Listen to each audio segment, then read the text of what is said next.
পলাশবাৰী বৰদুৱাৰ বাগানত 1500 একৰ ভূমি গুৱাহাটী নগৰ উন্নয়ন বিভাগলৈ আবণ্টনৰ তীব্ৰ বিৰোধিতা।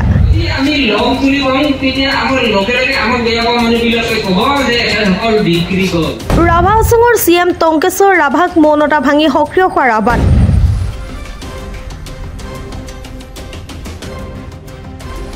পলাশবাৰী বৰদুৱাৰ বাগানৰ 1500 একৰ ভূমি গুৱাহাটী নগৰ উন্নয়ন বিভাগলৈ আবণ্টন দিয়াৰ বিৰোধিতাৰে বৰদুৱাৰ বাগান অঞ্চলত অব্যাহত আছে প্ৰতিবাদ।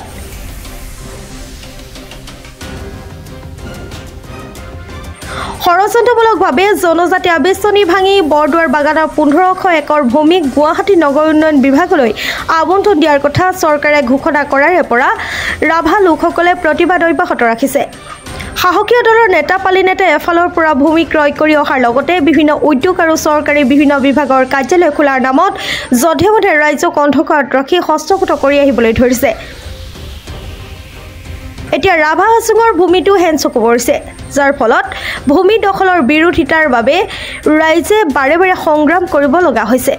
মুখ্যমন্ত্ৰীয়ে ঘোষণা কৰাৰ পিছতে জাঙুৰ খাই উঠিছে ৰাভা লোকসকল। জনজাতি এলেকাৰ ভূমিৰ নিৰাপত্তা, চিৰসেউজ অঞ্চল আৰু প্ৰদূষণহীন জলবায়ু বৰ্তাই ৰখাৰ স্বাৰ্থত GMTক ভূমি আবণ্টন দিয়াৰ বিৰোধিতাৰে এতিয়া সকলোৱে প্ৰতিবাদী কাৰ্যসূচী ৰূপায়ণ কৰিবলৈ লৈছে।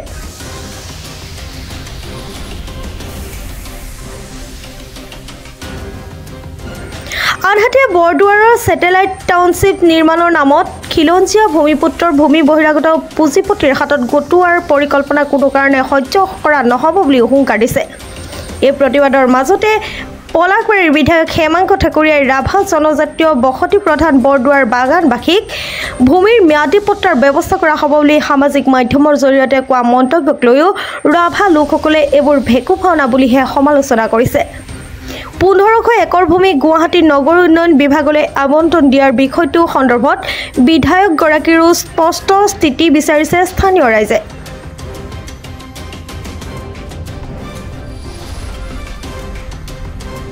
এতিয়া চাওক, আমি আপোনাৰ এই গোটেই এলেকাত 2100টা পৰিয়াল আমি আছোঁ। এই 2100 পৰিয়ালৰ বাদেও আৰু আপোনাৰ শান্তিপুৰ আছে, আপোনাৰ লাদুগুৰি আছে, নতুন চিমিনা আছে, আকৌ ৰঙামাটিৰ ওচৰ আছে। সেইফালৰ চাব গ'লে প্ৰায় 4500-6000 পৰিয়াল আছে। এই পৰিয়ালবিলাকৰ যি মানুহ, তেখেতসকল আজিৰ পৰা শতিকা প্ৰাচীন এক কালৰ পৰা ইয়াত বাস কৰি আছে। গতিকে তেখেতসকলৰ যি উচ্ছেদ হ'বলৈ যোৱা এই নীতিবোৰ, সেইবোৰ দেখি আমি অত্যন্ত শংকিত হৈছোঁ, বিতত হৈছোঁ। তাৰ বাবে এই সভা হৈছে, আৰু এই সভাত আমি কেতবোৰ প্ৰস্তাৱ লৈছোঁ। এক, অতি শীঘ্ৰে ইয়াত যি প্ৰস্তাৱিত GMDA, সেই GMDটো বাতিল কৰা হওক।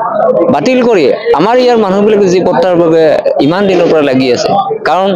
এই 1 নম্বৰ, 2 নম্বৰ, 3 নম্বৰ ৰাজহ গাঁৱত আপোনাৰ বহুতবোৰ ৰায়তী আছে, বহুতবোৰ এলটেড ভূমি আছে। বহুত গাঁওবিলাকক আপোনাৰ তেতিয়াই বৰদুৱাৰ TN লিখি দিয়া এই আছে। আকৌ স্কুল, কলেজ নাই বাৰু, স্কুল আছে, মঠ মন্দিৰ আছে, গীৰ্জা আছে, সেইবোৰৰ বাবে মাটি এলটেড কৰা আছে। তেখেতসকল লিখিতভাৱে প্ৰতিশ্ৰুতি দি থোৱা আছে। সেই আধাৰত এইবোৰ পট্টা হ'ব লাগে, অন্যথা এই আন্দোলন কেতিয়াও ৰৈ নাথাকিব। অলপতে ফেচবুক মাধ্যমে এই মন্তব্য আগবঢ়াইছিল। হয়, বিধায়ক মহোদয়ৰ কথাষাৰ এনেকুৱা, আমি আচলতে পূৰ্বতে ইয়াত এটা লজিষ্টিক পাৰ্ক হোৱাৰ কথা আছিল। তাৰপিছত 1000 বিঘা আদানীলৈকে দিয়াৰ কথা আছিল। এই খবৰ পাই আমি এক ডাঙৰ প্ৰতিবাদী আন্দোলন কৰিছিলোঁ যোৱা ফেব্ৰুৱাৰী 13 তাৰিখে। তাৰপিছত 15 তাৰিখে তেখেতে এটা ফেচবুক লাইভ দিছিল যে আচলতে এইবোৰ মাটি লোৱা নহয়, এইবিলাক মিছা কথা হয়, আৰু আপোনালোকে মানুহ এনে শংকিত হৈছে আৰু ইয়াত ৰাজনীতি হৈছে, কেইজনমান মানুহে কৰিছে। গতিকে আমি ভাল পাইছিলোঁ, আমাৰ ভুলো হ'ব পাৰে এই কথাবোৰ এনে হয়তো উপঙি অহা।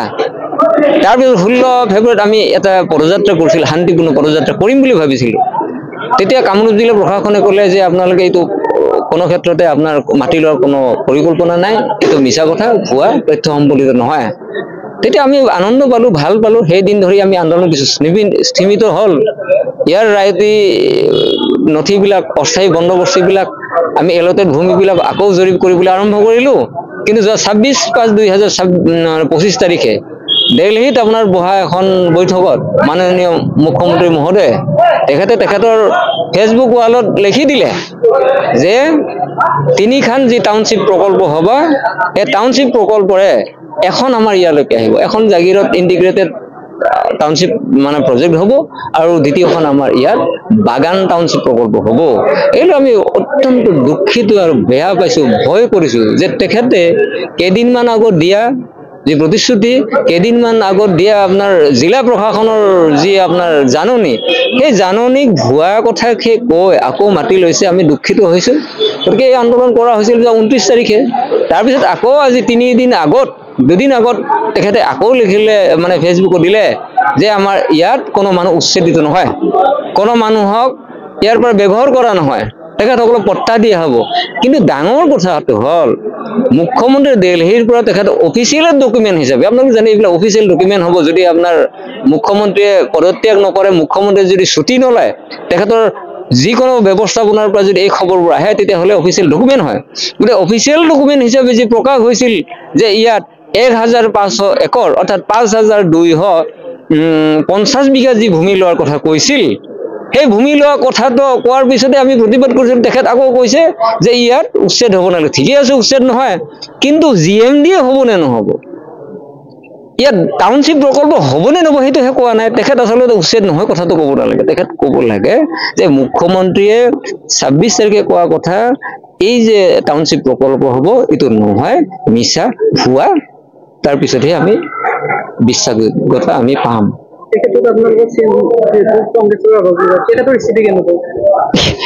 মই কিছু আগত কলো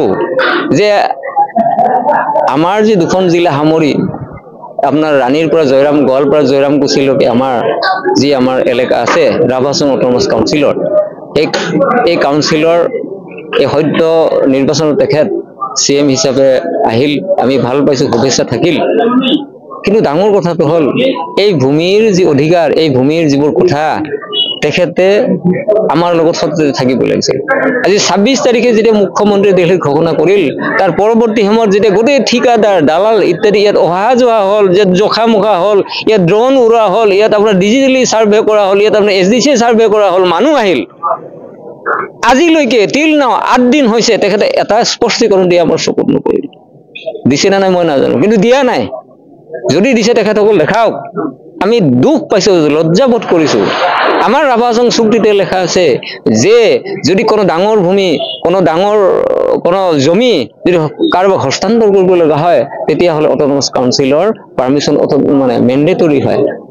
এনে এক সাংবিধানিক আমাৰ এনে গেজেট নটিফিকেশন অধিকাৰ থাকাৰ পিছতো টংকেশ্বৰ বাই কিন্তু এতিয়ালৈকে খবৰেই নকৰিল ইয়াৰ আৰত কি আমি এনেকেহে বুজিম চাগে যদিও আমাক আমি ৰাজনীতি কৰিছো আমি কিবা এইবিলাক ৰাজনীতি ফাজনীতি আমাৰ লগত নাই আৰু দৰকাৰো নাই আমাৰ অধিকাৰ হ'ল মাটি হ'ব লাগে আমি এনেকে বুজিম নেকি সেইদিনা আকৌ এবাৰ মোদী চৰকাৰ বুলি কোৱা তেখেতে গোৱালপাৰাত যে ভাষণ দিছিল যে ফৰিদা বেগম নে কাৰোবাক যদি ভোট নিদিয়ে এজিপিৰ তেতিয়াহ'লে উচ্ছেদ হ'ব আৰু যদি ভোট দিয়ে তেতিয়াহ'লে উচ্ছেদ নহয় তাৰমানে এনেকুৱা নেকি ইয়াৰ মানুহে ভোট দিয়া নাছিল বিজেপিত ইয়াৰ মানুহে বিজেপিক ভাল পোৱা নাছিল ইয়াৰ GM জন জিকি যোৱা নাছিল যাৰ বাবে তেখেতে আমাৰ উচ্ছেদ হোৱাৰ পিছত একো কথা ক'ব অহা নাই আমাৰ প্ৰশ্ন আৰু এইটো সাৱধান হোৱাটো উচিত আমাৰ যদি অধিকাৰ আমাৰ যদি সুৰক্ষা আমাক যদি জীয়াই থকাৰ ৰাস্তাটোত তেখেতে হেঙাৰ হয় ইতিহাসে তেখেতক ক্ষমা নকৰিব ইতিহাস সদায় অমলিন হয় ইতিহাস আকৌ পুনৰ ঘূৰি আহিব পাৰে এনে ধৰণৰ প্ৰতাপী বহুত মানুহ আছে যিসকলে ৰাইজৰ আস্থা নোপোৱাৰ বাবে 5 বছৰ পিছত দলিয়াই দিয়ে সেনেকুৱা ভগৱানে নকৰক আমাৰ তেখেতৰ ওপৰত যথেষ্ট আস্থা আছে জনা বুজা মানুহ এক দীঘলীয়া আন্দোলনৰ তেখেতৰ প্ৰেক্ষাপট লগত লৈ আছে সেই প্ৰেক্ষাপটৰ আন্দোলন প্ৰেক্ষাপটৰ আউটাত তেখেতে আমাৰ বাবে মাত মাতক আমাৰ বাবে কওক আমি ভূমিহীন এতিয়া আমি উদ্দেশ্য মানুহ আমাৰ পৰিয়াল নাই আমি কেতিয়া যায় তাৰ ঠিকনা নাই ৰাতি যেতিয়া 12টা 1টা বজাত ড্ৰোন উৰে তেতিয়া আমাৰ বৰজুলি আপোনাৰ গাড়ী লিখৰ মানুহবিলাক দৌৰি আহে মহিলাসকলে যেনেকৈ আছে ভাত খালেও দৌৰি আহি লৈ ফটো উঠাই ভয় কৰে কান্দিছে বিনিদ্ৰ ৰজনী কটাইছে তাৰপিছত তেখেতসকল কি আছে গতিকে আমাৰ দাবী তেখেতে আহক আমাক সহযোগ কৰক আজি যেনেকৈ তেখেতসকলে NDA বুলি কয় NDAৰ সহযোগী যিহেতু হৈ আছে তেখেতে চিধাই কৈ চিফ মিনিষ্টাৰক ক'ব লাগে যে আপুনি আমাৰ মাটিৰ অধিকাৰ দিয়ক তাত উচ্ছেদ হ'ব নোৱাৰিব তাত GMD হ'ব নোৱাৰিব তাত কলেজ দিয়ক তাত ইউনিভাৰ্চিটি দিয়ক তাত BEd কলেজ দিয়ক তাত ইঞ্জিনিয়াৰিং কলেজ দিয়ক তাত আপোনাৰ অন্যান্য মেডিকেল দিয়ক তাত খেলাৰ ফিল্ড দিয়ক এইবিলাক দিয়ক এইবিলাক হলে আমি আনন্দ পাম অকল ফুটা লেটা দিয়েই GMDত থাকিলে এই কথাটো নহ'ব তেখেত NDA থাকিলে নহ'ব ৰাইজৰ লগত থাকক NDA সদায় নাথাকে ৰাইজ কিন্তু চিৰদিন থাকিব যেতিয়ালৈকে সভ্যতা থাকে